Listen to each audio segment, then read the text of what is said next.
IVM. Luke Coutinho is a man with a big idea. The big idea is very simple.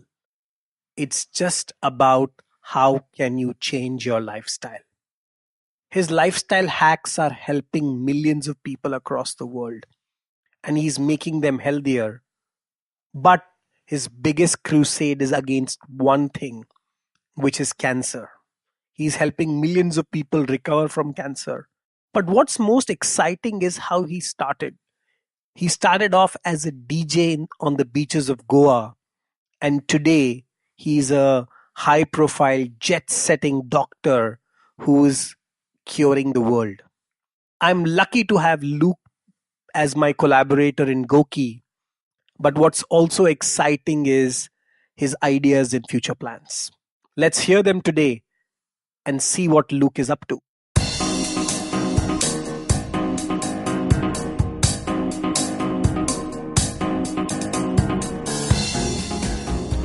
I want to start this episode with a quote. So many people spend their health gaining wealth, and then they have to spend their wealth to regain their health. And today on my show, I have one such person where people, when they have lost their health, are willing to spend their millions and billions to help regain it. So whether there are Bollywood celebrities, businessmen, billionaires, kings, royalty, politicians, beat anybody in the world. Today, the one person they have on their speed dial is somebody who I have with me in the show. It's none other than Luke Coutinho, my partner in crime at Goki, but more importantly, amazing personality whose life, his mission of making people healthy is absolutely phenomenal. What's also exciting is how humble he is. And today, I want to cover various aspects of Luke's life, including what got him to do this. Luke has had a very, very colorful life so far. He's traveled in many countries, have tried various careers. And today, he's what I call the master healer. And we are going to learn how all this healing has happened. But I want to start with something interesting. Luke, welcome to the show. Hi, Vishal. Thanks for having me on the show. So not many people know this, but I know Luke now for almost 7.5 years. Luke and I met for the first time in 2010. And Luke, how do you describe that meeting? I think that was a changing point in my whole, journey with health, to be quite honest, because I met Vishal on a flight. I remember it was a Jet Airways flight from Bangalore to Mumbai. I was sitting in the center seat and Vishal had a window seat. He was eating this biryani and I was writing scripts for my first book. And then Vishal asked me about my tattoos. He started making conversation about my tattoos and then about, what I was writing. And we just got talking about health. And that was our first meet. Something just clicked between us. We exchanged numbers and we just kept in touch post that. No, I think that trip has possibly made a change in not only our lives, but the lives of many. I think Goki wouldn't have been possible had we not done that trip together. But what really intrigued me, and this is what I really tend to do, is observe. Whenever you are traveling, here I was sitting on this flight. I think at that point of time, I must be like some 120 kgs or so. And next to me is this completely ripped guy with tattoos all over. And I couldn't just help but ask him that what does he do and all of that. And one thing I remember which you told me was you manage the lifestyle of top executives from IBM. And I was like, what the hell does that mean? And what I realized was what you were doing, which was in way back in like early 2010, 2011, was actually coaching people at the highest levels to get healthy. So tell me more about that time. What were you doing with IBM? So at that point, I was with IBM, Vishal, and, since I was very much into health, I was constantly studying And I realized that our top executives, they would travel the world on these business meets, but so many of them had health problems. And I would overhear them talking about how uncomfortable it is to sit on a long flight to the US or to London, and they would have back pains and they would miss days of work. So IBM had this integrative healthcare service program, and I immediately asked to be part of that.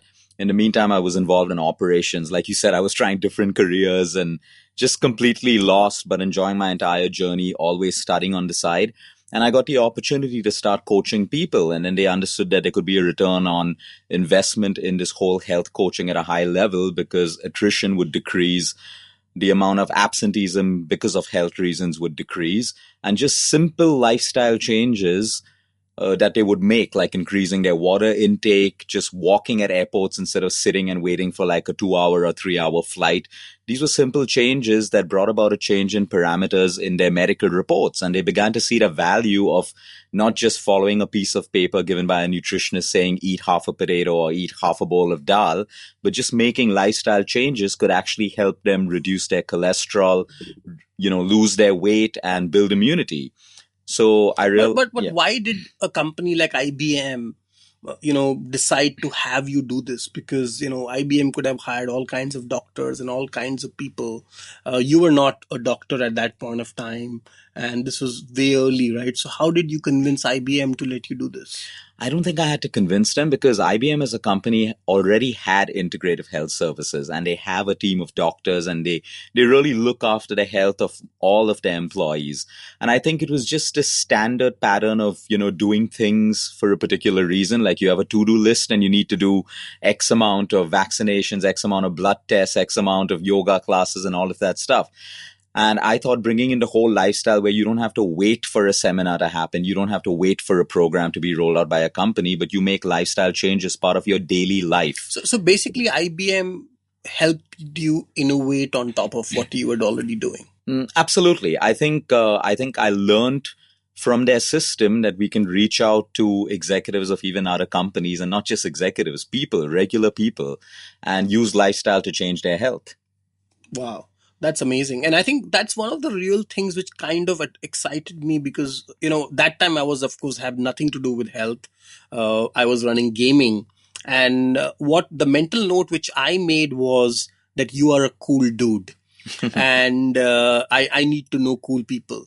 And what made you a cool dude at that point of time with all these tattoos? Tell me about it. How did you get so many tattoos? And, what is the story around, I think they're like from 15 tattoos on you. I don't know. Yeah, maybe a few more than that. Yeah. So how did you get these tattoos?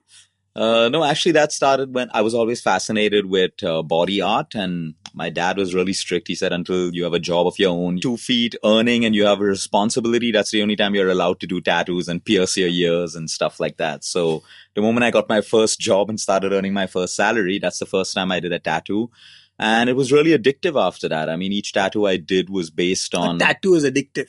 Yeah, it gets kind of addictive, It's not just the pain, but it's the art that you have to keep. And I think every country I traveled to, I had that whole goal that wherever I go, I'll do a tattoo in that country revolving around, that culture.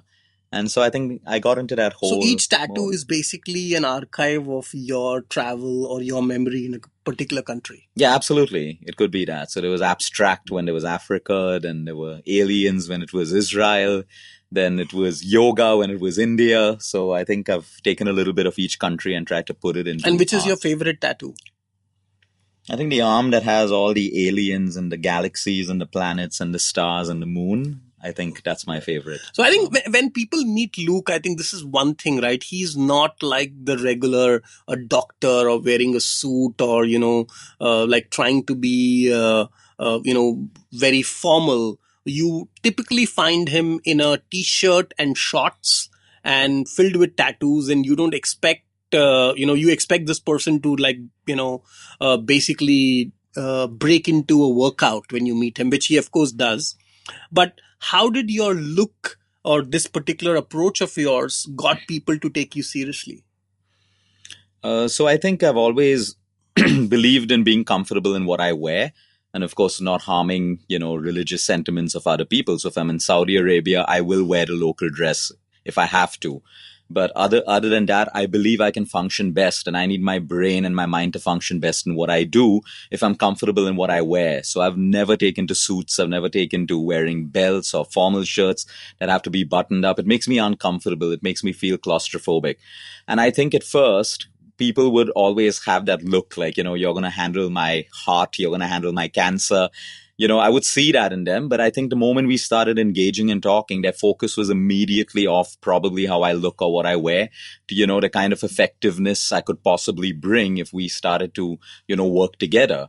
And I think that gave me more and more confidence. So, I mean, even my events at the YPOs or talks around the world, I would wear at least a formal shirt and pants, but today I do it in short pants and a t-shirt as well, because I believe that people want me there to hear what I have to say and how it's going to change their life and not how I look. So And I I think a think lot of people, kind of, I tell exactly the same. Even I have been in t-shirts, my red t-shirts to all kinds of places. The only place where I had to wore a as the suit is like president, when I was meeting the president of India. Of yeah, course, remember that. it was a big challenge. I almost didn't want to go there, but anyways, Yeah, you looked good, but you looked uncomfortable. I could no, see that. I think it's almost become like your skin. So I Yeah. think, this becomes your identity, like, your tattoos and your look is your identity, and you don't want to lose your identity just because you're going to, meet somebody or be at a particular place. I really don't believe in it. I'm glad that we shared this idea. And I think, most people, are really, really stressed about, all these things. But anyway, let's leave that aside. So coming back to your own story, this was 2010. You were writing your first script already for a book.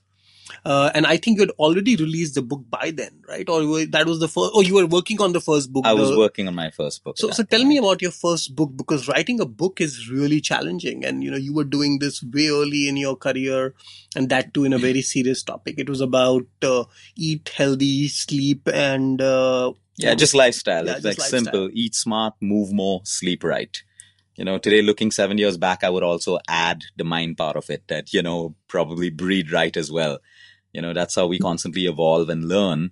But yeah, the first book was, I mean, whenever I write any book, it's not like I enjoy writing, but for me, it's a way of getting my message to the masses. Because, a couple of people may, you know, gift that book to someone else or read it, and the most fulfilling feedback is when someone says, hey, I read your book and I took out this one point which has impacted my life. Because I don't expect people to read a book and change their lives completely, but there's always that one point that could change your life. Something as simple as keeping a gap between your dinner and bedtime. So that book really brought out that point for so many Indians who have the habit of, eating and jumping straight into bed. Yeah, absolutely. In fact, I learned a lot from that book myself. And before this book, let's fast forward to Goa. That's where you are originally from, Right. and that's where you grew up. So, how was your childhood like? I mean, Goa, that's a place I would love to live all my life, and you were born there. No, I was not actually born in Goa. We traveled a lot before that. So my So, where were dad, you born? I was born in Bombay, and then we immediately went to London, and then we were in the US, and then Saudi Arabia, and then Dubai. My dad would keep getting transferred. And I think when he finally decided to retire, he decided to move straight to Goa.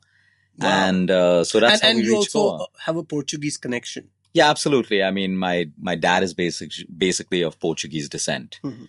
So, yeah, Goa was great. We were at an age when the whole hippie culture was happening. So my dad, instead of buying property to build a house by the beach, which we all wanted, and it was full of the whole hippie culture at that point, and he had this whole preconceived notion of, drugs and all of that stuff. He brought property in a village, and he built a house over there.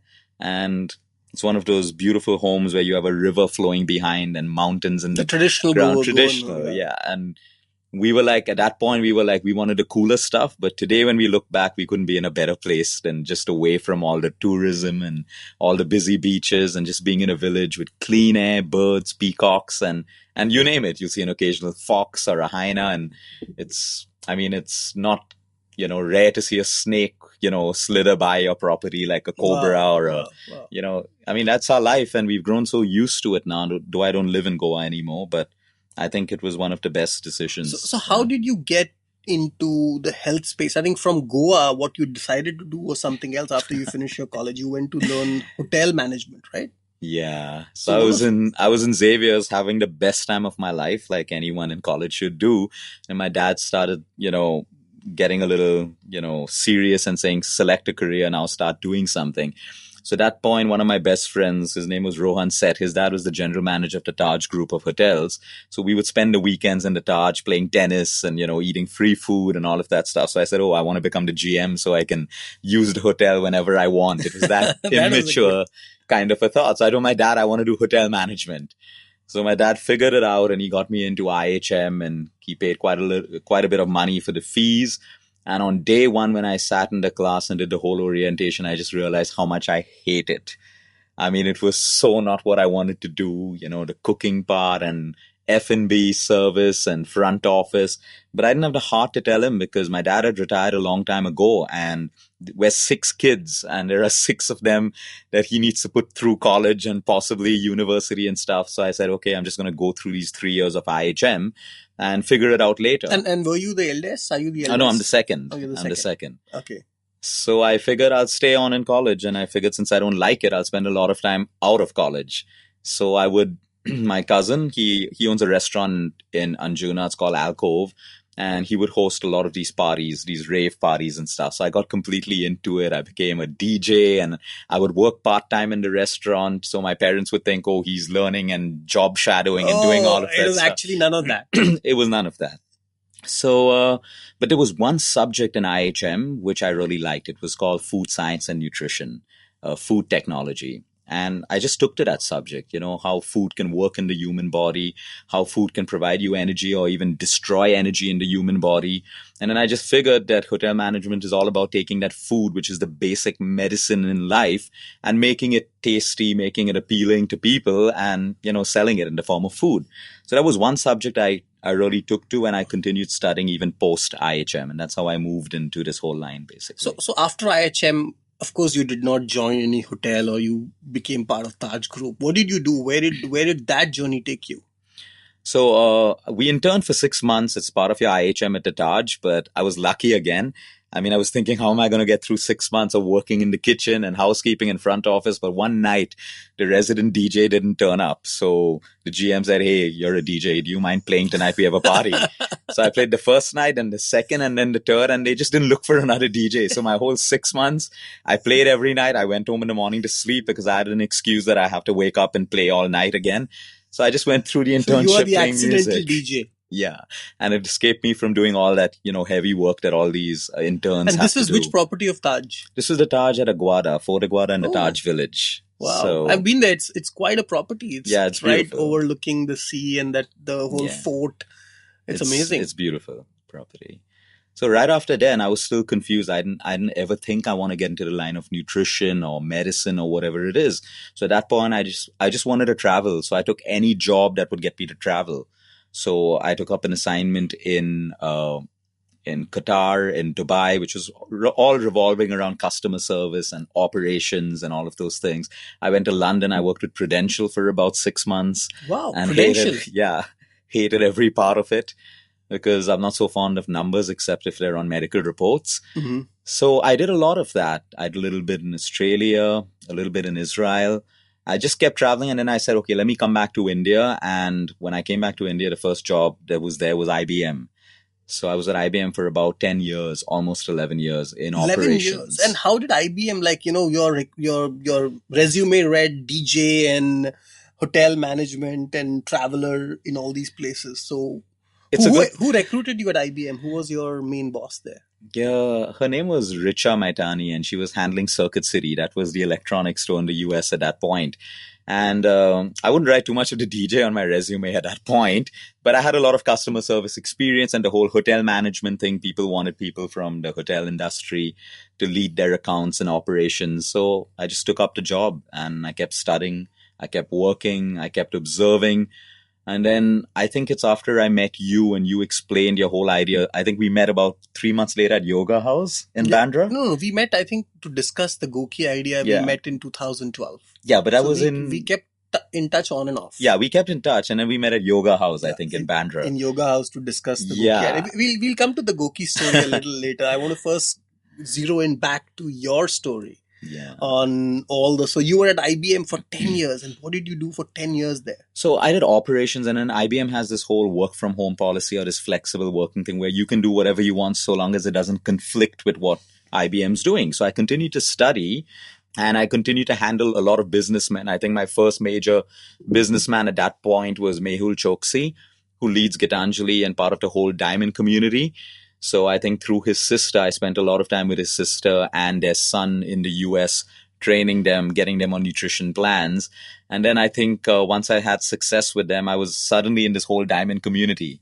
So I would travel to Antwerp maybe twice a month and meet a lot of these diamond merchants, put their health on track, come back, and I could constantly continue working with IBM as well. So it was brilliant because it gave me the opportunity to continue doing what I wanted to No, do but and putting study. people's health on track. I mean, so far you did not have any training in health or nutrition. All your training was hotel management. So how did you get Oh no, yourself? I got certified in between while I was in Dubai. I studied nutrition. So I studied exercise. That's how I became an exercise physiologist. I studied sports nutrition. I studied pediatrics. And then I had this whole stint with Yale where I could become an international collaborator with them and launch a whole child's program on nutrition, which is Dr. Katz's, Oh brainchild. yeah, of course, Dr. Peter Katz is Yeah. amazing. So, I had that whole international collaboration with them. So I kept on learning and I kept on getting certifications from, the Gold Coast Training Academy in Australia. I just kept building, you know, around what I wanted to learn. So if there was a gap in the market, I realized that kids are getting unhealthy And today. at that point of time, how old were you? This was I would be about 26, 25 or 26. 25 or 26. You Yeah. were already training people in Antwerp. You had Yeah. already done all these studies, and you started as a DJ in Goa.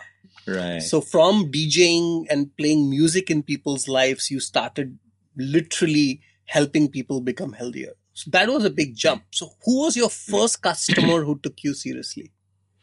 I think it was Mehul Choksi's sister, Nina Sheth, at that time. So her husband is also a diamond merchant and manages massive brands like Tiffany's and you name No, but it in New York. how did she sign you up, right? I mean, what happened? So one of my clients in IBM, she was not an employee, she was a client account of Orange at that time, the telecom in Great Britain. So she was our account sitting out of the IBM office, and she was British and she had a couple of health issues. So she approached me because she got to know I was, handling the health of certain VPs and CEOs. So, I fixed her. It was that simple. I fixed her with lifestyle. And she was staying in this massive apartment in Juhu, which was actually rented, from Mehul Choksi's sister. So I think her name was Sam Merton. She told Nina basically, hey, listen, I had all these health problems and Luke fixed them. And, you say that you have these issues of diabetes. Why don't you speak to him? So Nina immediately called me and then we just took off from then. I mean, I believe in effectiveness more than anything else. It's not about having the right plan. It's about being effective with that person. And I think within a week, she started seeing a difference in her sugar levels, in her weight, in her cholesterol levels. And then I think word just went around. The diamond merchant community is probably just a network where people talk all the time. So all of a sudden, the I was all diamond over. merchants found the real diamond actually in you, literally. That's how you can put it. I think, yeah, it all started off from there. Wow. So that's really exciting, right? I mean, you are now suddenly traveling all over the world, helping people become healthy. And what was happening back in India? What was, were you going to Goa? Were you in Mumbai? Where were you based here? I was between Mumbai. I was between Goa because I would, go back to visit my family. And I also have a really good friend in Goa who studies herbs and studies roots, and he would constantly be sharing his studies. And I was like, wow, if it's so good, why aren't people using it in health? And I started traveling to Coimbatore, where I met another friend of mine, Vinod, who would, be able to produce these herbs and send them to me. Something as simple as curcumin, which the Western world calls yellow gold, and our own country in India doesn't use it that effectively for disease. So I figured, why is there so much of gap in our whole healthcare system? There are treatments, but people are getting sicker and sicker. You can see it in the statistics. You can see it in people around you. So I figured that something's not right. And what's that gap I can fill? Is it only nutrition or is it something beyond nutrition? And that answer I found, and, everything led to something else, basically. And I think it's been a journey. I think the only thing I've kept doing is constantly studying. Because if there's one thing I've learned, Vishal, and I know you, it's something I've learned from you as well. If there's a structure, sometimes it's good to work out of the structure or look out of the structure. Because, we say today a lot of doctors are controlled with the medical curriculum, with what they learn. It's what they have to do. Anything out of the curriculum, they don't do, and they shouldn't have to do it. Likewise, I could say the same thing for nutritionists today. What we learn, okay, is not as it should be always. You got to think out of it. Like today, everyone thinks that 4 to 5 fruits are healthy. Everyone thinks you should start your day off with breakfast, including myself, because that's what we learned. That's what we believe. But when you look beyond and you start seeing that these concepts are still making people unhealthy or not giving them back their health, you start to look outside and challenge, like, why breakfast? Is it man-made? Is it made by the food lobbies to push particular breakfast cereals, which is like $1 billion industry?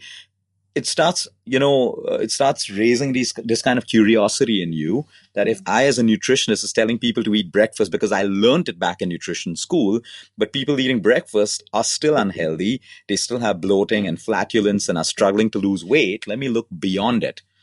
So I think we'll talk about breakfast later, but let's go back to now 2000, almost 2012, when I remember meeting you.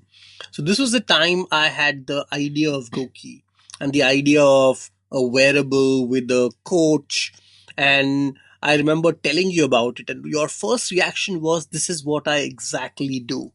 So tell me, what were you doing that time? How were you talking to your clients, and how were you kind of helping them become healthier? What was your initial strategy? So I think it was using lifestyle to heal people. No, what I meant was, what technology were you using? The technology was so simple. At that time, we had WhatsApp and we had Messenger. So all I would do is mail the plan to the client and then keep in touch with them over WhatsApp and SMS.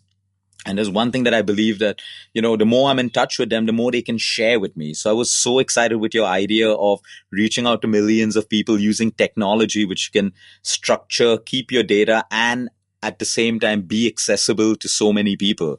I think that was the best part, because today, if you look, you have a nutritionist relationship with a patient, or a doctor-patient relationship, and everything happens in that 5 or 10 or 15 minutes. After that, there's a disconnect. And I loved your idea, because I can be connected with my client or my patient or the player right through every single day, which builds rapport, which builds trust, and which builds information sharing. So the more a patient shares with me, the more I can help them, because I can address the root cause of the problem and not just the symptom. And that's exactly why, we decided to collaborate, because I think your idea of lifestyle was so simple. I think people try to complicate life and health in a big way by giving all kinds of jargons. I think your mantra was very simple, which is be active, eat healthy, sleep, and of course now meditate and de-stress yourself. And that's exactly what Goki was trying to do. It was not about, so I believe in the Pareto principle, focusing on the 20%,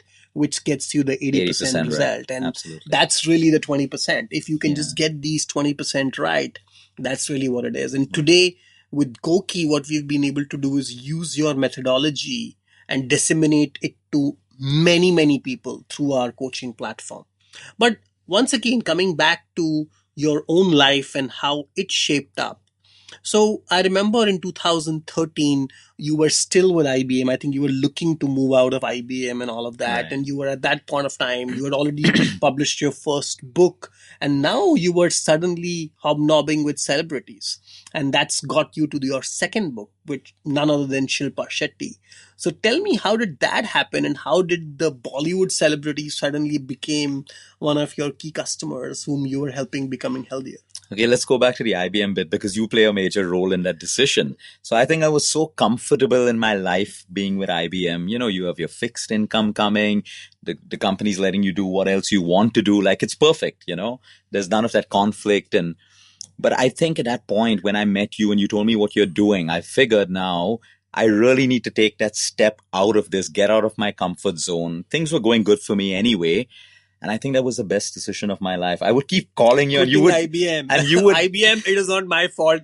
Luke is just saying no. Because Vishal would keep calling me and saying, "Hey, when are you coming on board? When are you joining?" And I remember he was the first guy to call me when Tiana was born in the hospital. He was the first guy, and we didn't even have like a working relationship or whatever. And there was something about Vishal, I had studied his profile in detail and seen the risks he had taken. And I figured it's about time I take this risk. And it can't be a risk because even by quitting IBM, I still have, all of my clients in Antwerp and in the US and stuff.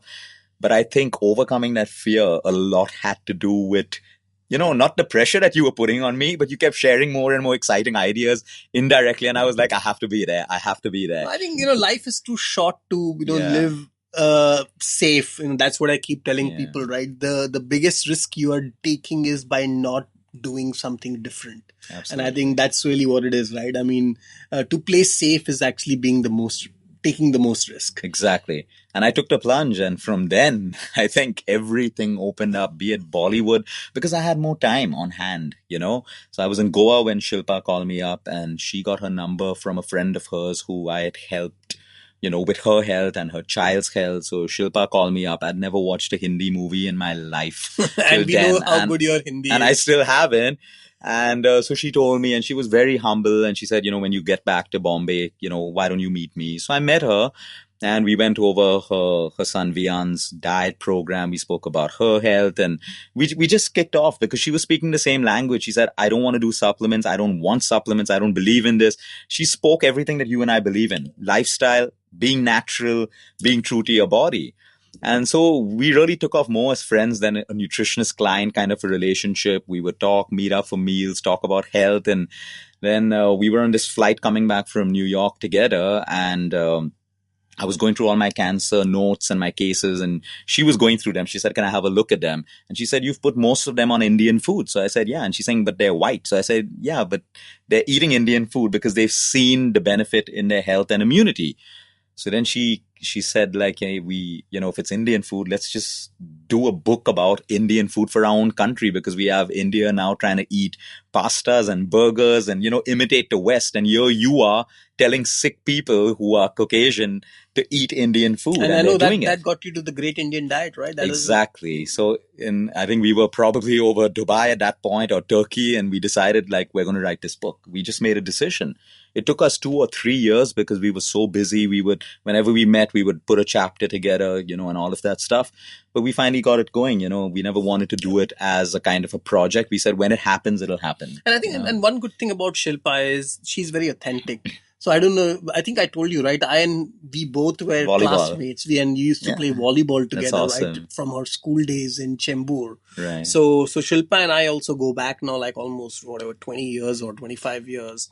And I know since then that whatever she does it with passion and authenticity. And I think that's what really came out in the book. Yeah, absolutely. I mean, I wanted to do a book with someone who will really be true to the people out there because there are a lot of fans who believe that, I need steroids to build a body. I need supplements to do this. But Shilpa is very, very clear. Through entire pregnancy journey, she didn't take any supplements. And losing all that weight, she did it without even a whey protein shake. I know that because I was part of that journey. So I think that message is to so many women out there who think that, I need to punish my body with all this artificial stuff to look good. But all she used was lifestyle. No, and I think she's a great example of how you can adopt healthier lifestyle and natural methods to transform yourself. Absolutely. And I think she's been an example for that. The Vishal Gondal Show will be right back after this break. Hey friend, so if you're listening to a podcast right now, you're probably some kind of a nerd. A nerd at heart at least. So maybe, just maybe, you might like another podcast about nerds, by nerds, and for nerds. It's called Geek Fruit, a community to unite estranged geeks from across India and later on the world. We talk about television, movies, science fiction, adventure, fantasy, etc. Anything nerdy, it's all here on Geek Fruit. You can catch a fresh episode every Monday and a retcon episode every Tuesday. And you can check us out on iTunes, Audioboom, Stitcher, or any of your favorite podcast apps. Like my favorite podcast app, the IVM podcast app. Give me my money, IVM. Good plug. Happy listening, you nerds. So how was the book received and how did that book change your life? So I think it was received really, really well. Number one, because Indians finally woke up and said, wow, we can eat our Indian food because you have a connect with your staple food. And today people are telling Indians, don't eat rice and don't eat this, have quinoa, have chia seeds. And it sounds healthy. People can afford it, but they're not happy. And I think anything that you eat should make you happy as long as it's done the right way. So I think the book really opened up that whole understanding amongst people from all over India that I can eat my own Indian food, enjoy it, and also be healthy. Exactly. And I think, so many misconceptions around ghee, around haldi, around rice, around coconut oil, all these things, right? All these were debunked in that book, which was literally amazing. And you won't believe it, Vishal. We had Sheikh Nayan from Dubai reach out to us. He got us down to Dubai to launch the book. And he was telling me how much of turmeric he has in his diet. I mean, it's amazing, right? I mean, turmeric is so important in our lifestyle. And I think I'm glad now at least more and more people are understanding the benefit of this. Right. So after this particular book, you also went on to TV. You did this, you're doing this show with Tara Sky, this whole fitness channel. And that is with Sunil Shetty. So that's right. So tell me about that. So Sunil Shetty reached out to me and he said, hey, listen, my channel is all of fitness. And I see your point, there has to be nutrition with fitness. So he got me to do a couple of shows and we have a lot of projects coming up now as well. And I think he said that's a great channel because it reaches out to tier 2 cities where people still believe that, you should buy a supplement that you see on TV or an ab roller and a cruncher. Or one of the sauna belts and all of that stuff. So he's very particular that I want to get the right message out to the people. So we did a couple of shows where we moved fitness with nutrition to show people that just working out in a gym is not going to make you thin or healthy. That you got to get your basic food right as well, along with your sleep and you also worked with a lot of other Bollywood stars, right? I think you also helped Imran Hashmi. So tell me, and that's been already talked about a lot on Twitter. I saw a few tweets on that. So I think it didn't start off with Imran. It started off with his son, Ayan, basically. So he went through cancer and he went through a Wilms tumor and he was treated in Canada. And the moment they brought him back, I forget which celebrity called me to say that, hey, listen, can you please go and meet Imran and his son? I don't really remember. It's so amazing how casually you say, I don't know which celebrity called me. I really don't remember, but I remember I was in New York and I flew back and I went to meet them, Imran and Parveen, and excellent, beautiful people who had already studied how lifestyle should work for cancer because Imran had done all of his research and realized that chemo and radiation is just a crutch, but there's going to be so much more that we need to do to, give this boy a life of remission. So we started working together on his food, on his supplementation. And I mean, he's in remission today. He's active. He's like full of fun. I mean, he's one of the most amazing kids. The moment I step into his house, he just come run and hug you and just not leave you. I mean, yeah. And then I started working with Parveen and now I'm working with Imran as well. He's working on his new movie. And what I like is Bollywood is kind of changing. Every celebrity that reaches out to me today, be it Anushka Shetty from the Bahubali movie to Alara Datta to Imran, you name it. They all say that, Luke, we want to get a good body, but we want to do it the right way. We don't want to destroy our immunity. We want to use more of lifestyle and less of all of these, quick fixes. And that's what I like because that's when I know I've managed to create effectiveness because it's easy to give people steroids and say, hey, yeah, you can, there are syringes. There are 6 syringes that you can buy and get a 6-pack in 40 days. They cost about $1,600 each and it's available in the Mumbai market. You inject it along your abs and it just melts the fat around your abdominal region. That's and you one have a shortcut 6-pack. Nobody should take. Yeah, but you won't believe how many people take that shortcut, and it comes with the side effects, So I was with Anushka in Dubai just last week. And we were talking about her new role and she was telling me how she needs to do it the perfect way. And I think we possibly may be doing our next book together. And she just made one statement that, Luke, I want to send out the right message to my fans because when my fans come and talk to me, they say, oh, your hair looks so beautiful and I have such ugly hair. And she says, I tell them, no, that's not my hair. Those are hair nets that we wear in the movie. This is my natural hair. This is my natural skin. Have a look at my face. It's not flawless. So she has that whole thing of making her fans believe and that. I think this is exactly true, right? This is what happened. And when we were speaking to Ranveer, the whole episode of Amir Khan and Dangal on how he rapidly lost his weight and became this, bodybuilder, 6-pack guy. So I think, I think Bollywood celebrities and celebrities in general need to be very responsible with the products they endorse, Right. with the lifestyle they project, because people mimic it, and it Yeah. is kind of creating so much negative effects for people and their lifestyle. Exactly. So talking about all these celebrities, what is the one thing which you suggest all these people which they are now right now doing wrongly? Immunity. I tell them whatever you're doing, whether you're working out 2 hours in a gym to get that body, do not compromise your immunity.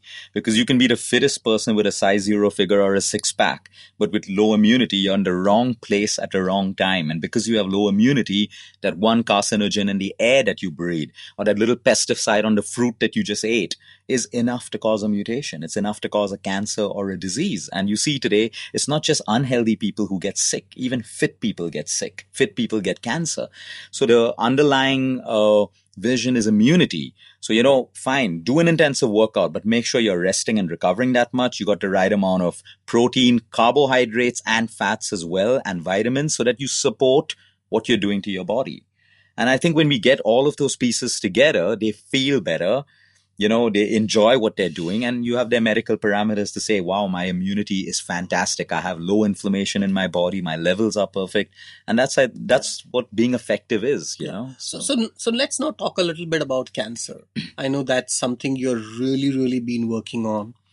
Traditionally, you used to hear a lot about heart disease in India, but today, I think what has become very common is to hear about people either very closely or some person in your circle who has got cancer, and a lot of people are stage 3, stage 4, and cancer is almost becoming an epidemic.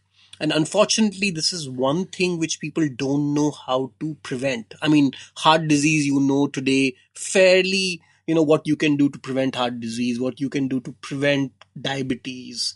But cancer is something where you just don't know anything. So what is your take on cancer, and what you are doing, and how is it impacting people's health, and how are you helping those people? So Vishal, it's actually And there are already many questions, yeah. It's already become an epidemic. It is an epidemic. I mean, when you don't look at just a primary cancer. What's become an epidemic is the people who are going through chemo and radiation and getting cured, and the cancer comes back after 6 months. That's become an epidemic, because then you went through treatment, but the disease still came back in multiple locations in your body. So in the US, it's not about will I get cancer? It's about when is it going to happen? That's how patients talk to me. Look at my reports. Do you think it's going to happen in 5 or 10 years? I said, it doesn't have to happen, but they so believe that it is going to happen in a lifetime, because that's the way it's been projected. So cancer was never, ever my line. I never dreamed ever I would ever be successful in handling cancer or even be in that line. I had no affinity to it. I remember about 4.5 years ago, I got a call from a very senior member in the Jindal family. And he was like, Luke, we're sending a car. Can you drive down to Pune? It was about I think 2 a.m. There's someone who's been given 2 weeks to live. And can you just, look at his reports, give him some food so he's comfortable. We don't want him to die with suffering. So I said, okay, 2 weeks to live. I think it was less than that. I don't really remember. So at that point, Natasha said, hey, listen, just go to Pune, and figure it out. So the car came, picked me up. I reached Pune by 5 a.m. I looked at the patient. He was already in cachexia. That means, your body's literally eating your own cells. You become skin and bone. And, I looked at his body. I had a look at his reports. And there was one thing. I looked at the last 5 years, because I like to, look from the start of the cancer. There was one thing that was just glaring out from every report: immunity. It was so low before he got chemo. What is immunity? What is the parameter? You look at your CBC, you look at your neutrophils, you look at your lymphocytes, you look at your WBCs, you look at your hemoglobin. This is all that works together to help us from, recover from a disease or prevent a disease. You look at CRP. If your inflammation is really high, your immunity is really low. You look at your thyroid, all of these. And I was like, how come for 5 years, no one has even tried to bring his immunity up? So I spoke to the patient. He was already delirious and stuff. And I put a couple of food things together. And I said, I'm just going to work on his immunity, because if his immunity comes up a little bit, he's going to feel better. If he feels better, he's going to get hope. If he gets hope, there's no one in this world that can tell you, hey, you have 2 weeks to live or 3 months to live. So I worked on his immunity. We got a little curcumin in. We started getting a little bit of protein in, the right foods, pumpkin seeds, because his zinc levels were really low. 2 weeks became 4 weeks. It became a month. It became 3 months. It became 6 months. We did a lot of alternative treatment, and the family was like, I think, word went around that, hey, this guy has just come and played around with immunity, and the patient's living. From then I had calls every single day, right from India to Dubai to the US. It just went around. And I was like, oh my God, if immunity can do that, and we all learned that, boost immunity and you'll be healthy, but no one's really doing it. Everyone's just telling you, eat healthy foods, but no one's looking at... Unfortunately, most of the treatment, the chemotherapy, the antibiotics are actually damaging the immunity, right? That's what they Yeah, it is. In its honest attempt, I'm not against antibiotics. I'm not against chemo and radiation, so long as it's done the right way. And that's the reason, Vishal, why people are dying today and not healing from cancer. Because it's being done, but doctors are not telling the patients, change your lifestyle, change the way you eat, the way you sleep. In fact, they're telling them, eat whatever you want. And that's like a death sentence, if you ask me, because if you tell a patient to eat what he wants when he's undergoing chemo, you're going to move into organ failure. You're going to move into lower immunity. And basically, if you look at most cancer cases, most of them, the patient doesn't die of the cancer. They die of organ failure, cardiac arrest, kidney function, most of them, which is caused by the side effects of chemo and radiation. But like I said, chemo and radiation is necessary. But what is also necessary is to change your lifestyle, the way you eat, your stress levels. 86% of the cases of breast cancer that we determined in India in 2016 and 2017, if you ask a doctor what is the root cause, they don't know what the root cause is, because it's not their job to look at the root cause. Their job is to treat the symptom. But I believe that if you find the root cause, and if the root cause is food, then you should be focusing on food. If the root cause is stress. But isn't the root cause genetics? That's what people say, cancer is in the genes and that's what's really happening. So there are a lot of genetic cancers, but you also have to look that genetics and epigenetics has become a $1 trillion industry. So now when you shift the focus to genes, everyone wants to start, looking and testing for their genes and looking for treatments for their genes. But you always have to think of it as a loaded gun. We're all loaded guns. We have good genes and bad genes. The trigger, if you have the wrong trigger that shoots out that gene that causes a cancer or diabetes or whatever it is, you get the disease. Very few cancers, like infants who are born with a blood cancer or leukemia, you can say is 100% genetic, and there is really not much that you can do.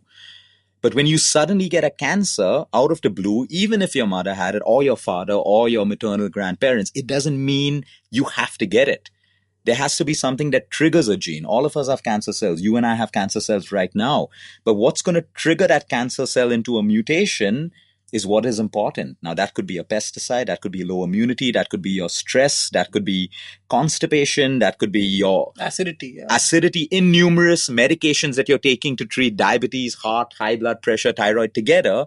All of these things are triggers for a bad gene to express itself.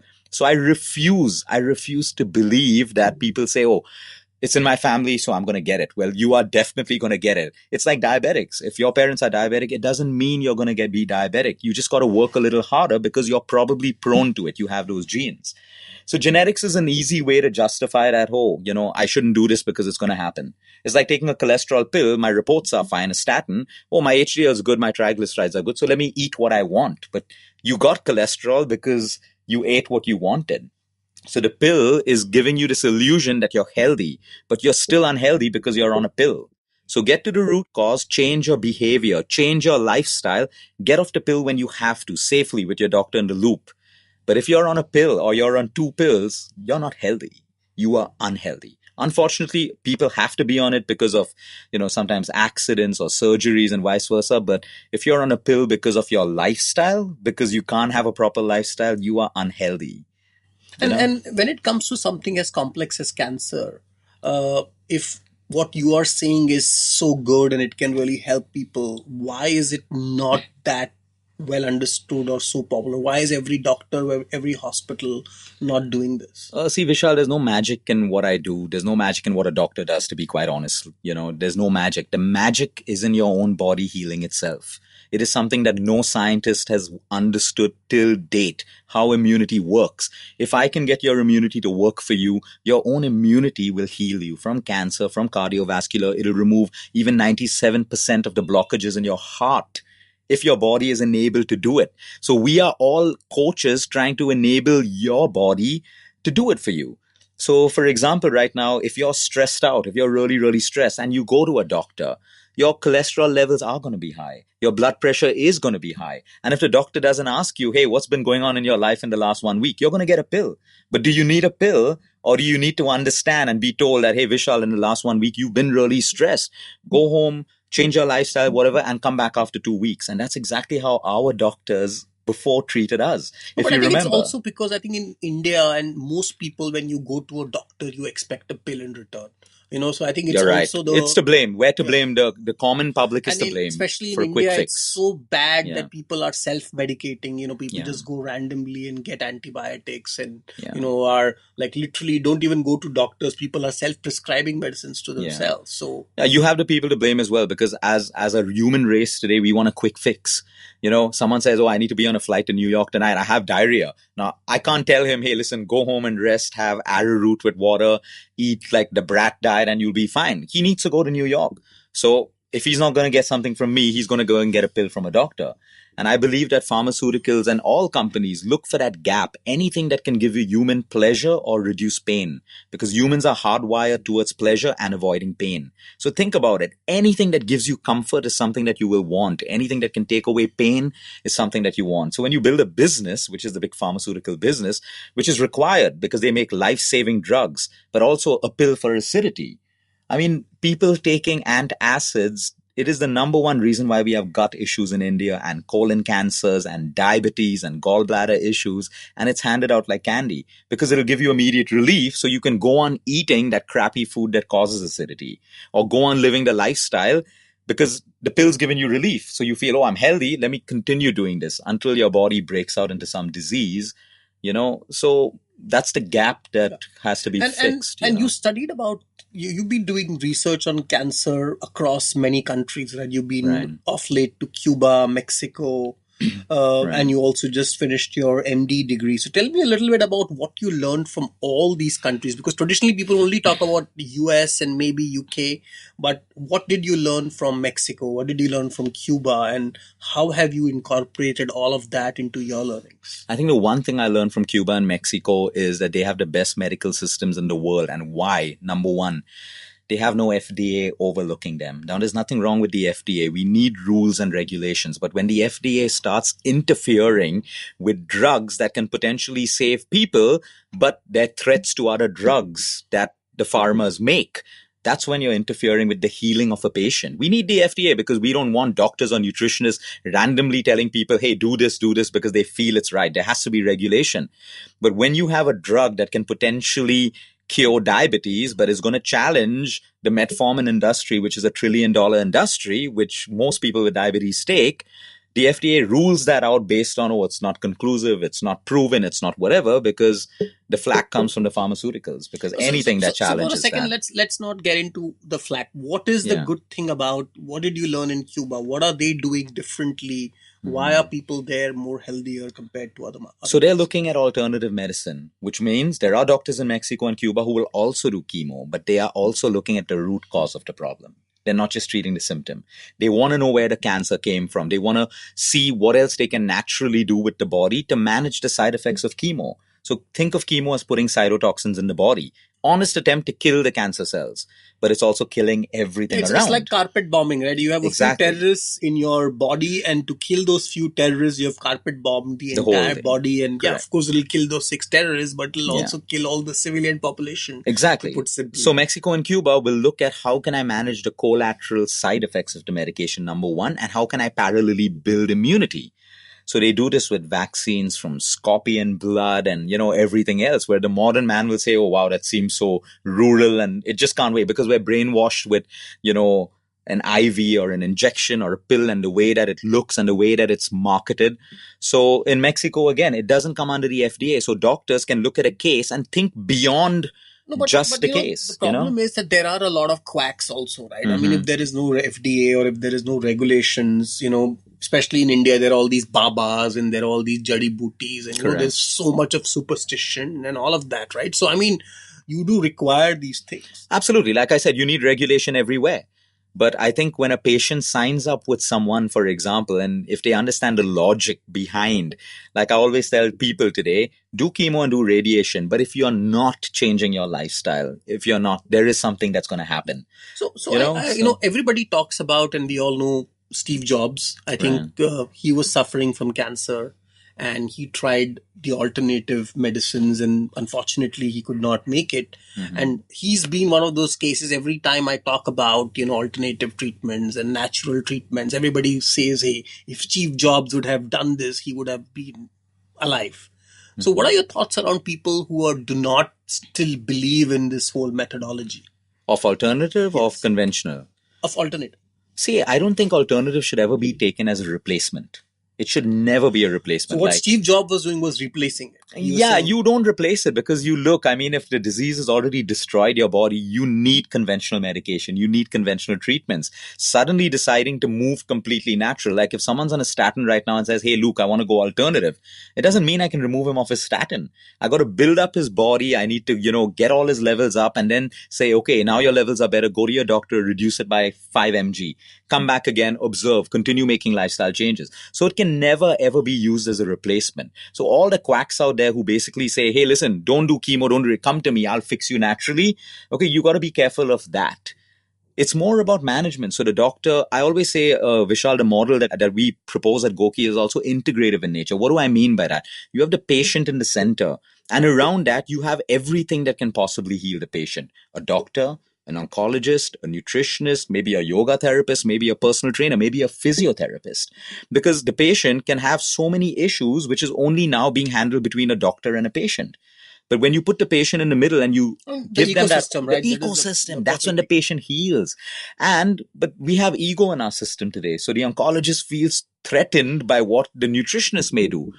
But it's not about that. No, but do what you want. But a lot of oncologists are now taking this positively. We spoke to Samara, and I think Right. that's what's happening, right? So today, how many doctors and hospitals are collaborating with you? This is not like Yeah. anti-doctor. or It's not anti- anti-doctor. In fact, what I'm proposing is, and the only thing that I want is that everyone works together, keeping the patient's interest in mind. Because no one wants to tell you, you're a doctor, you know what you have to do. Please go ahead and do it. But also, let us do what we have to do. So you're putting in poison. We want to take the poison out of the system. It's as simple as that. So with Samara, that was great because we've always been talking about this holistic center where we can treat people. And she has her own challenges, which she would have discussed with you, where doctors are even saying, okay, give me a commission and I'll recommend your product. Sorry, this is life-saving and you want a commission on something like that. So there's a lot of breakthrough work. I'm working with an organization in Chennai with over 50 doctors and oncologists who want to bring this change in together. Where we understand that it's not you versus me. It's us together for the patient. It's happening. I think the Asian Institute of Cancer reached out to me last night and they've been following my work. And they said, like, Luke, we want your work to be part of our whole thing. So I have a meeting next week with a whole team of oncologists. So I believe that it's taking off right now, where oncologists call you, or you have the top oncologist from India giving my card to patients, the moment they get diagnosed now. Before it was usually fourth stage when they say, oh, our chemos are not working anymore. Go meet this guy, Luke, he's good with whatever. And that happened 3 years ago. But today, doctors are sending people even when they're diagnosed that, hey, listen, do my treatment. Because they know I'm not going to tell the patient, hey, don't do this treatment at all. I'm going to do it, but we're going to work together. So I think that's really where the magic is. And I think that's exactly what we did at Goki, right? Exactly. We are just helping people change their lifestyle. Right. But Goki is designed for people who are still healthy. What if somebody has a family member or somebody knows of somebody who is been detected with cancer? What can they do? What are your recommendations to them? Of course, they can connect with you and, we'll learn about that. But what kind of questions they should be asking their doctors? All right. So the first thing I think with anyone being diagnosed with cancer, and this really needs to get out there, the first thing you have to stop your intake of white sugar. Because it's clear you don't need more proof than a PET scan to tell you why sugar feeds cancer cells. So I tell everyone, because we get over 2,000 inquiries every day and my wait list is over 1,000 right now. So that's why, through Goki, we're trying to drive awareness through YouTube, because I don't know whether I'll ever reach that wait list before a patient. And by the way, all I can tell you is You I know. do not remember the last time I had added sugar. So I think I have now quit white sugar, Sugar, almost yeah. 6-7 years back. Yeah. So, I mean, if there's any message I have to send to anyone is, number one, if you get diagnosed, first stop white sugar. Number two, I would say don't even wait to be diagnosed. yeah, don't Just- even wait to be diagnosed. That's a just different stop thing. white sugar. That's a different thing. But the whole thing is ask your doctor questions. They take an oath, like we take an oath in alternative medicine as well, that you have to give time to your patient and you have to make them feel comfortable. Today, the diagnosis happens in 5 minutes. A surgery is organized for you in the next half an hour with your room booked. In a span of 1 hour, you don't give the patient even the time to absorb that I've got a cancer, which is a very emotional thing. So out of fear, you say yes, yes, yes, yes, yes. 2 days later, the breasts of a young girl who's 30 years old is removed. My question is, was your cancer so aggressive that if you kept it for 5 or 6 days, would it have spread? Would it have whatever? And the doctor says, no, the sooner we do it, the better. So my whole point is ask these questions. I want 1 week to come back. Now, if it's a brain cancer and you need to be immediately operated, it's a case-to-case basis. But today, the normal protocol is, because I get a call immediately when the diagnosis has happened from a patient that my surgery is in 24 hours. I'm like, hang on, you don't need a surgery in 24. Ask your doctor right now, do I have to do it? And his answer will be, it's better if you do it. What's done doesn't mean it has to be, done that way, because you want to prepare the patient for surgery. You want to prepare the patient emotionally. Imagine the stress going through that person. We all know stress has a direct impact on cancer and disease. So, it's these things that have to change, Vishal. You've seen pictures of people advertising on billboards, brain surgeries at 50%. I've gotten patients come from top hospitals in Bombay where the doctors have negotiated packages on radiation. Now, if I'm a doctor and I'm going to put you through radiation and chemo, I'm going to stand by that. You go through radiation, you go through chemo. But the moment the patient starts wavering, they say, okay, fine, maybe you don't do chemo, but you do a little bit of, it's negotiation. How do you negotiate on a protocol? So these are the things which have to change. So I tell patients or people, ask as many questions from your doctor. And if it doesn't make sense to you, believe me, you're safer not doing it. Find another doctor. And I think it's a right of every human being to do something that makes sense to them, because doctors have to. They take an oath to explain to you what they're doing, including the side effects, which almost no doctors do today. So ask your doctor, what are the side effects of this? So if it's a 74-year-old patient tomorrow who's diagnosed with prostate cancer and is given chemo, the doctor doesn't tell him that, hey, listen, you're going to have a problem of a bladder that doesn't function, which means you're going to be wearing adult diapers for the rest of your life post my radiation. The patient has the right to know about that, because believe me, most patients will say, hey, I'm 74.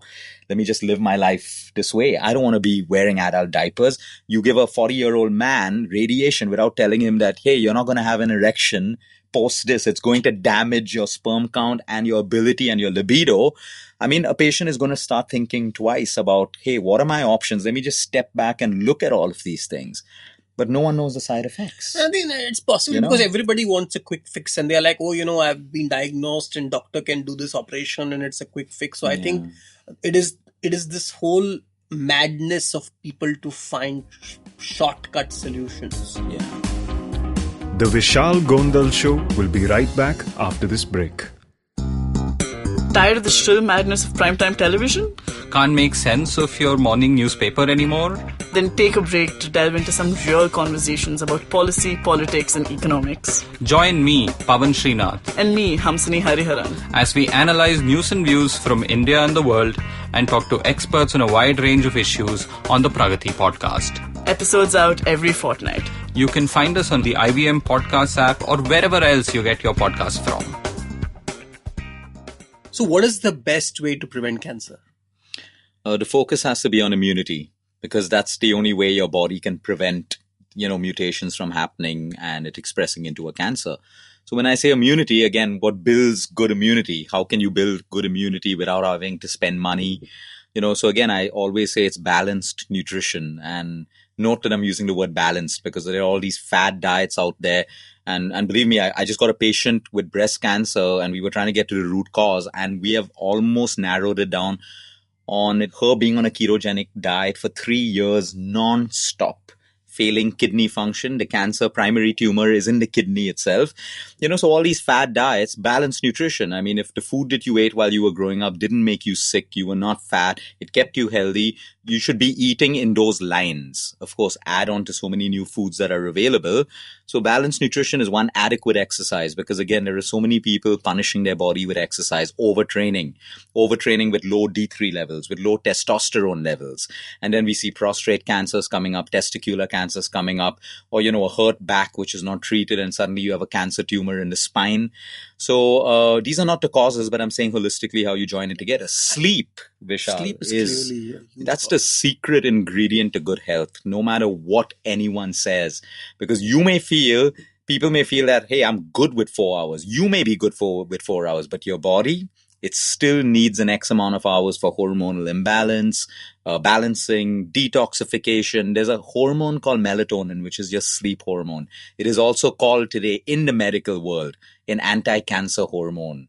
Because while you're sleeping, it can go and, identify these rogue cells, kill them, or create cell apoptosis. All that happens while you sleep, which makes it, if you look at evolution, you look at nature, everyone had a cycle of being awake and going to sleep. And today we've challenged that cycle with technology and everything else. So sleep is the main ingredient when it comes to And if health. somebody needs help, what is the best way to connect with you and get, the whole idea of how to fix their life? I'm hoping today that people look up for me on Facebook, because they can also have access to a lot of videos which will answer most of their basic questions without them even having to spend money or consult or do anything like that. And right now, you'll be surprised, Facebook sent me this report, and of the number of people that have I think they calculated the number of people who replied to me over the last 6 months saying that, hey, you've changed my life. My levels have come down. My immunity's gone up just by watching a video. And they've actually shown that if these X amount of people had consulted me and paid my minimum fee, they've tried to show how much of money has actually been saved by investing in prevention, basically. So I encourage people, first go understand. If you're acidic, you don't need to consult with me. There's no magic in me. You need to understand what's happening in your body. Watch my video. If you still need help, reach out to me. That's the kind of network I want to create, because like I said, there are so many people out there who need help, and I want to prioritize my time in a way that the people who really, truly, truly need it will get that time. For someone else who needs motivation to get up and walk, I think that should come from them, or that's what we're trying to, accomplish through Goki, which is mainly motivation. Reach out to those millions of people and say, hey, listen, I was in Bangalore last week, Vishal, and Calcutta 2 weeks ago, and 95% of the patients that paid money to meet me, they never had to do that. Most of them had low water intake. And because of that, they had constipation. Because of that, they had migraines. And because they had migraines... So what you are basically saying is, if you are just wanting to live healthier, you can get onto something like Goki, which anyways... Absolutely. Goki is your platform. Goki is your platform and then, of course, if prevent. you have cancer and if you have other complications, then they can possibly reach out to you for a personal consult. Otherwise, Goki can... Absolutely. You'd be surprised. We're handling cancer cases on Goki right now anyway. You'll be surprised because those cases that have come through me, all they need to do is change their lifestyle. So we have our own coaches managing. I think we have about 8 or 9 cancer cases right now that we're handling. So it is possible with lifestyle. I see Goki as a platform to even look at critical cases in the future, because as long as we support them with what they need to do, we have Goki to make sure that they're doing it, motivating them, giving them hope. I think hope is such an important word when it comes to people's health. I also remember about one other thing you're very passionate about, and that's kids. And I know your own daughter, Tiana, is very much into healthy lifestyle, even though she's 5? Or she's 3. Yeah. 3, actually. Yeah, sorry, I'm saying 5. She's 3, but she's already doing push-ups. So first of all, how is Tiana taking up to all this good lifestyle tips she's getting from her dad? And what is your whole vision on how, because kids are becoming obese, childhood obesity is increasing, kids are eating all the junk food. So if you are a parent, what is your advice to them? So the advice is simple. I don't really tell Tiana what to do. I just do it, and she sees and she follows, believe me. And till the age of 3, she never tasted sugar or any of that, because I always believe it's not that I want to be this healthy, nutritionist, alternative medicine father that says no to sugar, because I believe that as adults, we are addicted to sugar and we can't get over it. Now, a child who's 3 doesn't even have the motor and sensory skills developed to make a decision. So they're blindly doing it. And today, when a kid cries out for something that's sweet, it's through addiction. It's not a tantrum. It's not bad behavior of the kid. That sugar is controlling them and giving them that craving where they cry and they roll on the ground and they demand for that piece of cake and stuff. So I figure that with kids, until they're enough an age of understanding, like now Tiana, I can explain to her why sugar could be bad for you and why it's bad for you. So she knows. She may still ask for a chocolate, which we'll either make at home, or I think she tasted her first real ice cream in Australia last year with her cousins and stuff. And she did that and she never asked for it again. But now with school happening, she wants to explore, and I'm okay for her to explore, but she has to understand. And you should never use food as a reward. So and what is your suggestion to other parents? And I think kids... My suggestion to other parents is, again, it's a quick fix. The easiest way to stop a child from crying or throwing a tantrum is to give them junk food. They're going to silence, or giving them a gadget or a phone or an iPad. I think in my whole relationship with parents, because I have loads and loads of kids, who come to me, their parents bring them. The 2 missing ingredients, believe me, I never thought I would ever be saying this, is love and attention. That's all a kid needs. You can put them in a party where all the kids are playing and they'll be the happiest. They don't care about their presents. They don't care about the food table until that mother says, okay, come get your cake. And then all the kids are diverted from playing. So you see, if it was the food, the kids would be around the food table. So I really think parents need to spend more time with their children, because at that age, that's what a child looks for. And we're supplementing it with restaurant food and, your treat will be a pizza. I think food should never be used as a reward, because if it's used as a reward, a child sees it that way. I think if your child has done well in school and got good grades, buy them a book, take them to a toy shop, get them an educational game, take them for a holiday, whatever it is. But don't give them food, because then a child sees food as a reward. They don't see food as medicine or as energy or just as a way of sustaining themselves. So I think that's what parents should really look at, I also know that Natasha, your wife, has a big role to play in whatever you are doing. Mm-hmm. So how has she impacted what you're doing today?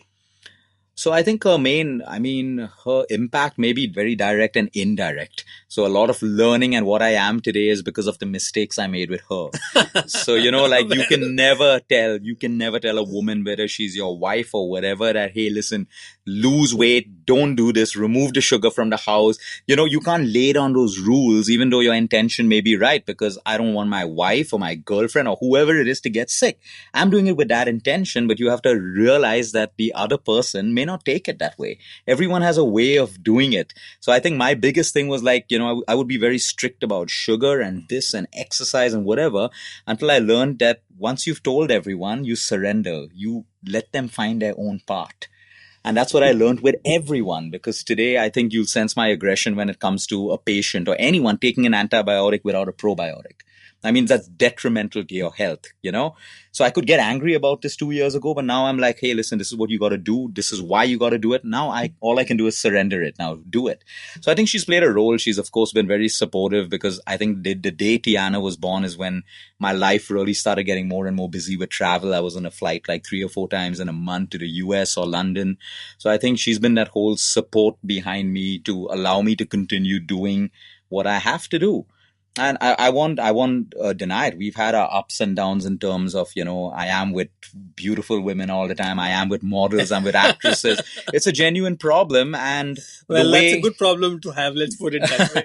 The way I would retaliate is like, oh, you have to trust me, or you have to. And then I realized that, no, that's the position I'm in. So I think the smart part was I involved her in my business. And I said, you handle all of my appointments, all of my hotels. So now she knows where I am doing whatever. And she actually realizes that this is my life. I get a call at midnight. I get a call at 4 a.m. that I have to be here with this patient. Now she's kind of understood it. But because before she would tell me, we would communicate. So my insecurity is, you're saying you're going to see a patient, but you could be going and seeing anyone else. Yeah, my line will allow me a lot of opportunity like that, to be honest. Natasha, this is a hack which Luke has found.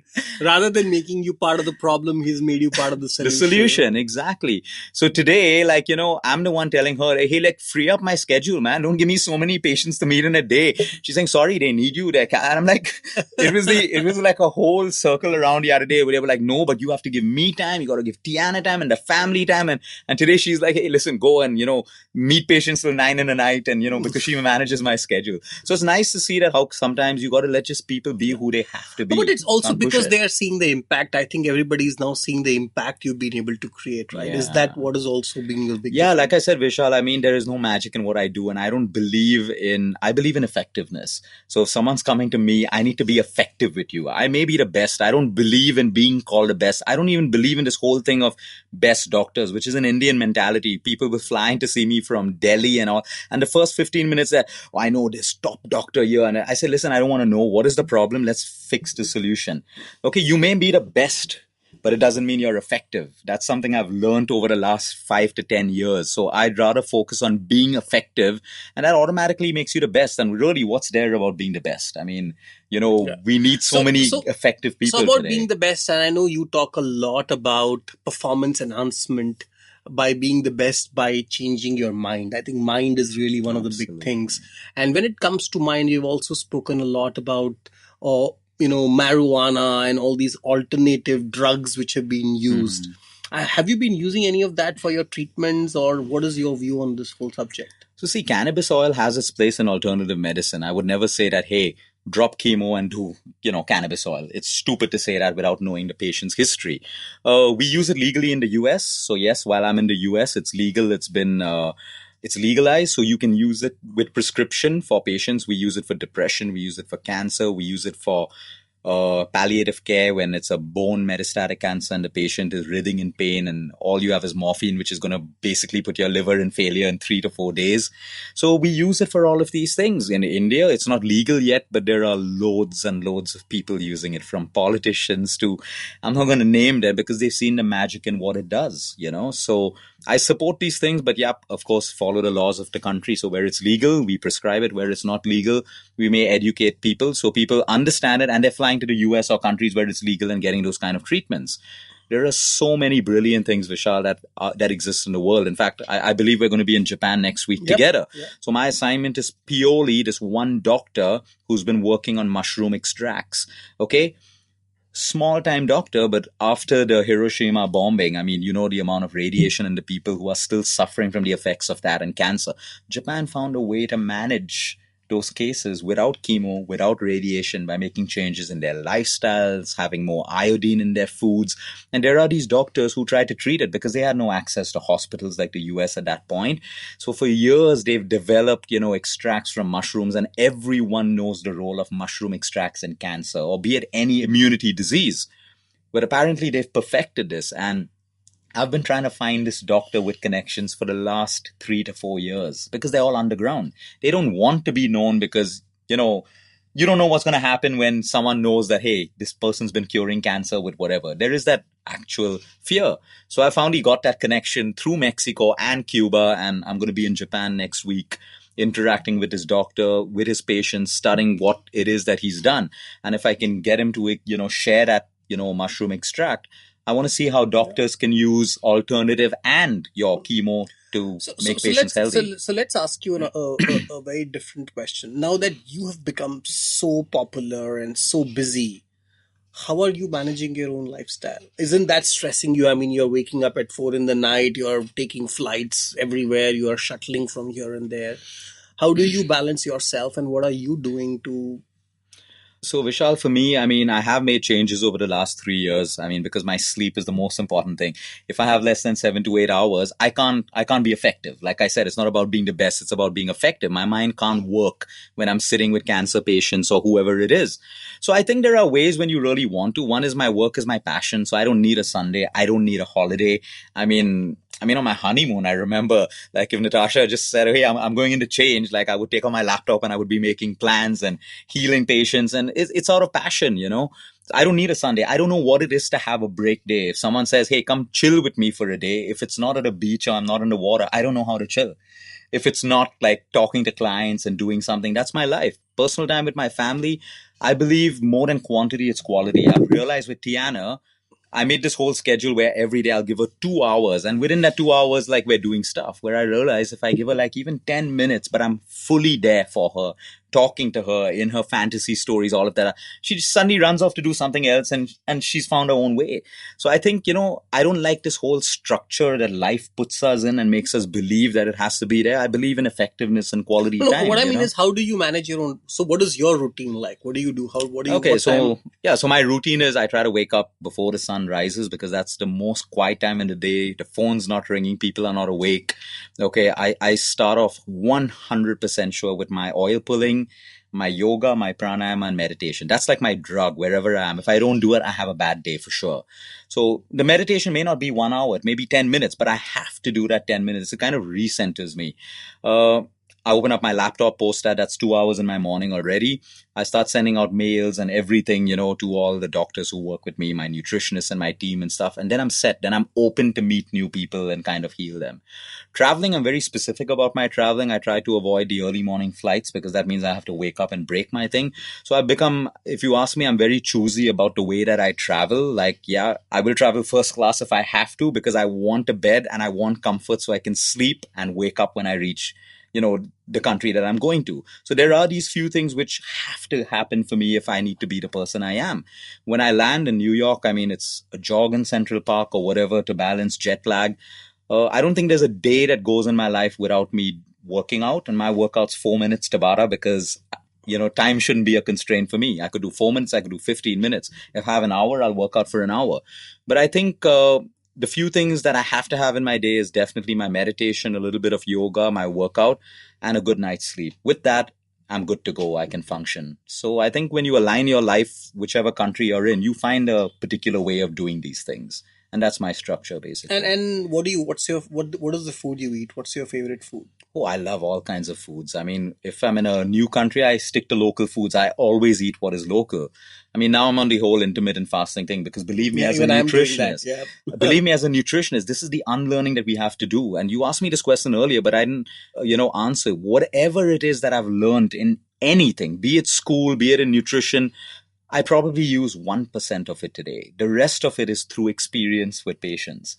Like today, I told people eat breakfast. It's the most important meal of the day. But today, I'm also telling people that you can intermittent fast because my mind is, the benefits of intermittent fasting is getting people so many overall benefits. And we're so attached to that breakfast idea that I'm thinking out of the box. Where did it come from? Scientifically, breakfast doesn't really have too much of value. So you do 16 hours or what's I do 16 hours. Yeah. I'm also on the 16 Yeah. Sometimes I may do 14, 16, sometimes 17 or 18. And then you directly have lunch. Yeah. Then I have my building phase where I eat, everything that I need in moderation and stuff. And that's worked for me. With travel, I can work out. I'm energetic, I just got to focus on my building phase, to eat more and probably eat the right kind of foods over there.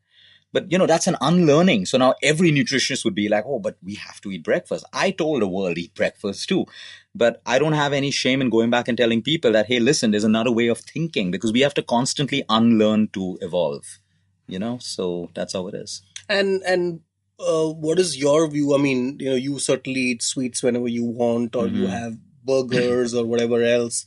So how do you manage all of the so-called junk food you eat? So I really believe, and I've seen that in like tens of thousands of clients who have lost weight on my plans and gotten healthier, that we have this bad relationship with food. We think a burger is going to make us fat. No, the burger is not going to make you fat. Your lifestyle is going to make you fat. Now, what's a bad lifestyle? If I have that burger every day. So the burger is not the fault. If I have a dessert every day, it's my lifestyle. It's not the dessert that's making you fat. So I eat everything. In fact, guilt makes it even worse. Absolutely. Guilt and stress is the number one reason why women cannot lose the weight that they want to. They keep eating out of guilt. Their stress levels go up. The body stores fat automatically, So I love sweets. I love all of these things, basically. So I think having everything in moderation is great. It's moderation on what suits you. The days that I don't work out, if I don't work out, I'm going to eat less. The days that I'm going to work out really heavy, I'm going to eat more. It's as simple as that's the paradigm of weight loss. So if you had to go back and give yourself an advice, when you were this boy in Goa doing DJing at the night, what would be that advice?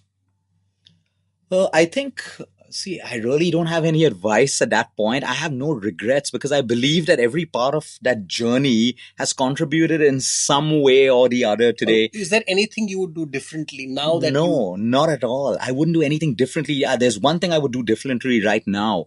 I think it is, overcoming certain fears.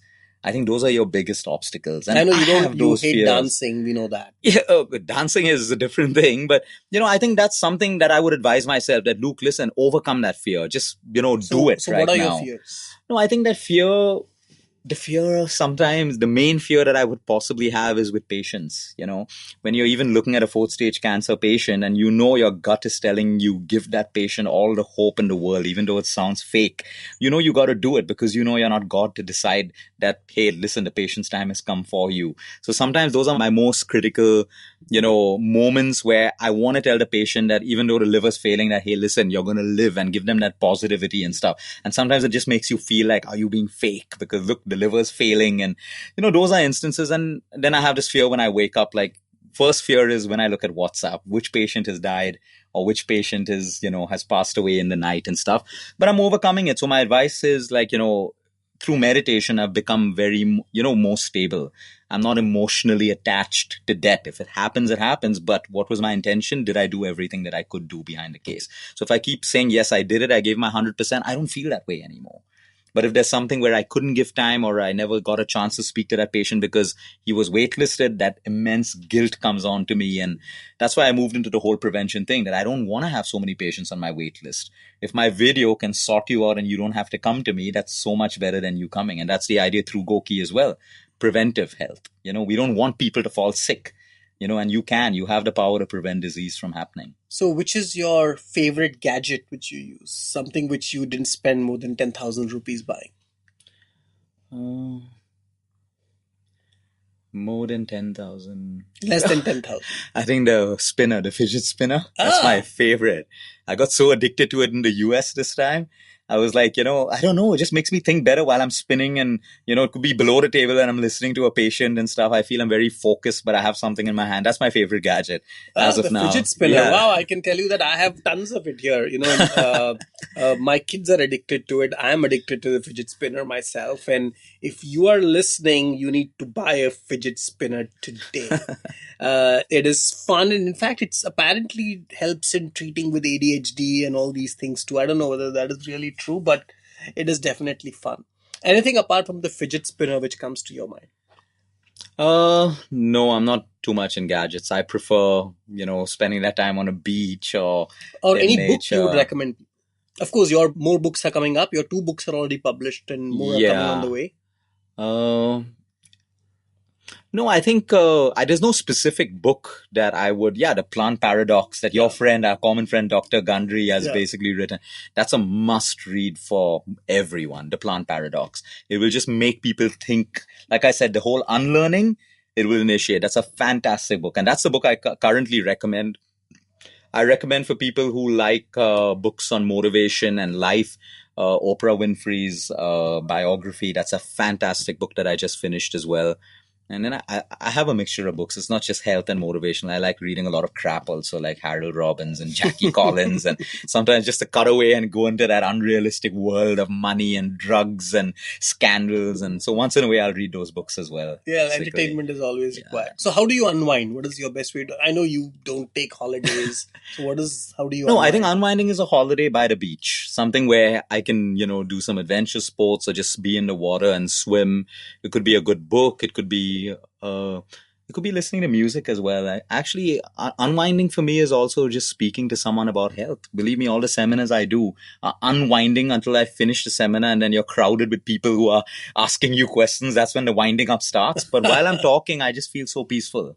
I feel so peaceful trying to get people to understand the concept of how the body works, because I know when they understand it, when they understand how immunity works or how fat loss works, then they have a power in their hands to, change their health on their own without the requirement of a nutritionist or a coach or anything like that. So I think that's very unwinding for me as well. And what about if you were given a choice to be the health minister of India? Mm-hmm. What would you change? Number one, I think it's every citizen's right to have access to healthy and clean food, water, and air. Everything else is a joke. Like, I could be building your immunity right now with fruits, but if your fruits are contaminated, it's a losing battle. You could be on organic food right now, drinking Kangen water, which is this overrated water, and you step out into Mumbai or Delhi and you breathe carcinogens. So I really feel as a health minister that the basics are give the people what they need to sustain life, which is clean and hygienic food, because we use food as medicine. I mean, the top doctors in the world have used food as medicine. But today, if you ask me, Luke, can you use food as medicine? My answer is mostly no, because how can I use contaminated food as medicine? Food itself is the poison. Is the poison, which is why we got into supplements, which are extracts, because there is a day where people are going to have their food out of a pill. It's going to be organically grown, put into an extract, put into a pill, and your possible breakfast, lunch, and dinner will be 2 or 3 or 4 or 5 pills, because that's how contaminated the world is right now. So that's what I would change. Give the people their basics right now, infrastructure, and you can be healthy only in a healthy environment, right? Yeah. You can't be healthy in an unhealthy environment. And where do you see yourself 10, 15, 20 years later? Oh, 10, 15, 20 years later, I see myself having built such a platform where I can consult free with every possible cancer patient that comes my way. And I see myself, in a role where today, if I see 15 to 20 patients in a day, I'm saying that's not even 5 years down the line. I should be having 2 to 3 because people have not even reached or got that disease. So I see my journey over the next 5 to 10 years, and Goki plays a massive, massive role because of its ability to reach the masses is in prevention. And it's possible, Vishal. It's possible because go to the rural villages of India where we consult all the time. People don't have money for treatments. We just tell them, change your life, do this, do this. A year later, we go back. People are healthy. People are fine just by changing their lifestyle, just with a little awareness that, hey, your BD is actually better than a Marlboro Light. Go back to smoking your hand-rolled BD and stuff like that, and you will not have, lung cancers like a Marlboro and all this other crap can possibly give you.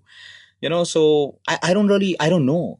And the thing is, I don't really know because my life has been such a journey. I've never ever had a milestone to look forward to and achieve. I'm just following life's path right now with belief that it'll put me where I have to be. So I don't really have a goal, but my personal goal is today, I cannot treat cancer patients for free. There are just too many of them. But tomorrow, if I have this platform where I can consult, or I have a team where I can consult with every cancer patient free of cost, that's what my vision is going to be. So, as a learning, you were a kid in Goa who was DJing, and today you are healing cancer across the world. What did you do differently for you to get here? Because there are so many other young people who are all struggling with what their career choices need to be and all of that. So what got you to where you are? I honestly really think it's the way my parents brought me up. And I'll tell you the specific point. They had just one notion that, do whatever it is that makes you happy. Find your path. They were never worried about, when I did a stint at McDonald's as well for like 3 months, my dad was like the general manager of Caterpillar, and I'm in McDonald's for 3 months as part of some internship. But he said it may be part of your journey. Just follow it if it makes you happy. If it's not making you happy, quit. So I think all of us just found our path. And sometimes, you can't plan life. Life has a plan for you. And if I keep being on one path rigidly, I believe there's a lot of other opportunity that I'm going to miss out on. So even tomorrow, if you ask me, I don't know where I'm going to be.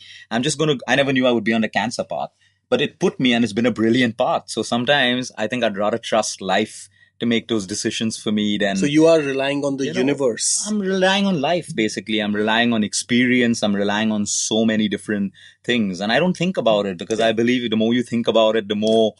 sometimes I really feel, and this is really what, my experience is too, right? When you are really passionate about doing something, somehow you automatically get connected to people who are wanting to do this too, right? How we got connected, right? I never knew I was going to make Goki and, we're going to get together and do this. But that's what happened. It was this one flight which changed everything. And it is almost like this was designed to happen. What you are doing and what Goki is doing and what we all believe in, right? I think one of the things about what we do is authenticity, right? You have to practice what you preach. Exactly. And I think that's one of the core values. When I tell people that do this, it's because I follow it myself. We are not faking it. And I think that's exactly what you are. You are truly genuine. You are real. And that's your biggest strength. I think that's true. And I have to share this right now because it's happened over the last 48 hours. So I've always believed, because I handle so many cancer patients, I'm like, what if this ever happens to my family? What will I do? Because I have a lot of oncologists, believe me, who send their family members or aunts and uncles, or even two of them, their wives who have got cancer, they've sent them to me for treatment. And when I say, hey, why aren't you doing your treatment? Not in a challenging way. They're like, no, first let's do what we can, until it gets whatever. So I said, why don't you tell your patients the same thing? So they said, we have to follow the protocol that we've signed up for. And it's true. They're not doing anything. They are not unethical. There are a lot of unethical doctors, nutritionists, healers all over the world. Let's face it. But most of the doctors are ethical. It's just that we need to, move out of that box and collaborate for the patient's interest. So the point I'm coming back to you is, so my dad now has been diagnosed with an enlarged prostate, which is possibly cancer. He's 75. The doctors did an MRI and they said, do a biopsy. Now, the decision I've made is, obviously, I'm not going to do a biopsy. Why would you do a biopsy for a 74-year-old man who has no symptoms of a cancer in the body? And we all know that a biopsy can possibly create a new cancer. What's a biopsy? You're pricking a cell which is already mutated. If you prick a healthy cell, what happens? The cell automatically multiplies and divides, which is a mutation, to protect itself. And now the report is going to show me a cancer marker, or a marker which is going to be cancer. And my question is, am I going to put my dad through chemo and radiation at this age? The answer is absolutely no. Am I scared? Absolutely no. Is my family scared? Absolutely no. Because I have something which I believe in, and I'm going to put the same protocol on my dad, and he's going to be fine. If he dies, he's going to die of old age. He is not going to die because of this disease. It's as simple as that. So I think what you're saying is right. Passion and believing. Many clients ask me, Luke, if this was your mother, would you do the same thing? And I'm saying I would do exactly the same thing I am telling you. So I think that whole passion and that whole belief in what you do is so important. Diabetology clinics coming up every day. And I saw an acquisition yesterday of I think you put it in the group, some diabetes company, some $100 million. And I'm just sitting back and laughing and just thinking that, oh, it's great what they're doing, but they're still just treating the symptom. So we're still going to be a diabetically, spoiled nation for another 10 years. No one's looking at the root cause. So I think getting to the root cause and prevention and passion are the three main things that, So follow your heart, follow your path. I think that's really what it is. Yeah, with integrity. I really, really feel you can. I mean, I can't tell you, Vishal, the offers that have come to me from pharmaceuticals to push a particular drug. And it's presented so well that you do immunotherapy. Great. Take this, it'll assist with immunotherapy and all of that stuff. And it is so easy to, move on to that side and take the insane amount of money that is offered to you for these kind of deals and stuff like that. But it doesn't come from your gut. Tomorrow, if there's a drug that instinctively makes sense to me, I will take it if it means a better life for a patient. But today, it's just a product to be part of, pharmaceuticals are diversifying into nutraceuticals today. So it's easy to slip, and that's where my meditation comes, because I am human at the end of the day. I have my needs, I have my wants, but that meditation is what keeps me on that thing. It's so easy to slip, take that one deal, and then wake up every night knowing that you have not been true to yourself and to your patients. And anything that disturbs my sleep, sleep's the most important thing for me. So I can't live with that. So I think integrity, like we've always spoken about, which is also one of our principal values at Goki, I think that's what keeps, success in place, basically. So I must say, Luke, it has been an awesome time talking to you about all this. I know, we've never had a chance to actually talk at this length ourselves, right? I mean, we've all been busy, but I think, we are just lucky to have you as part of, my friend circle, my good friend, and of course, as part of Goki. And I think everybody in this world, if you are out there, what you need to do is what Luke says, give your body the chance to heal itself. All the other thing is just crap. And I think, Luke, as I said, we are going to get you back on the show again, because I think we are still not done. I think you're going to do more things. But it's been an absolute pleasure. And thanks once again to be on the show. Thanks so much, Vishal. I think it's amazing what you're doing, trying to reach again the masses by sharing information, by sharing knowledge, by sharing, the truth about people's lives. I think that's what you need because you have Google to tell you everything else. Exactly. So I think it's fantastic. And I watched yesterday's show with Ranveer and Samara. I think it's fantastic. And people should watch all of these shows to find that motivation, that inspiration. I think everyone has to realize that, you got to buy the concept and the logic. You may not do something with me. Do it with whoever you want, but you got to believe in a concept that's right for you. And I think that's what as I said, right, do, it's about being the force. And in this case, Absolutely. we are all about beneath the force. Thank you, Luke. Thank you, Vishal. Thank you.